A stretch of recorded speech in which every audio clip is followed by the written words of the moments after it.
তোমার মা বোরখা পরে থাকে এ কথাই ঠিক, তোমার মা 5 ওয়াক্ত নামাজ পড়ে এ কথাই ঠিক, তোমার মা প্রেমের গল্প করে এ কথাও ঠিক।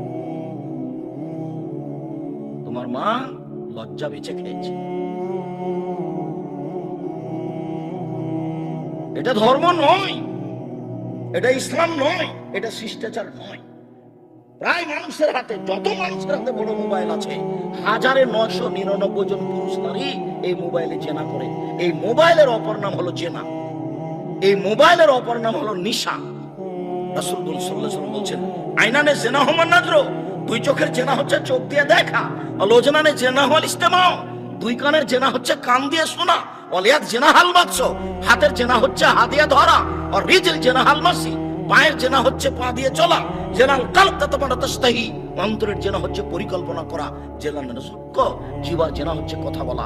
এগুলো সব জেনা। আর প্রায় 1999 মোবাইলে ল্যাংটা মেয়ে আছে। তোমার বাপ যখন থাকে না, তখন তোমার মাও এই মোবাইল নিয়ে ব্যস্ত আছে। আর তোমার বাপ তো টুপি মাথায় দিয়ে দোকানে বসে আছে, দোকানে ল্যাংটা মেয়ে আছে। তোমার বাপ নাকি 3 বার হজ করেছে।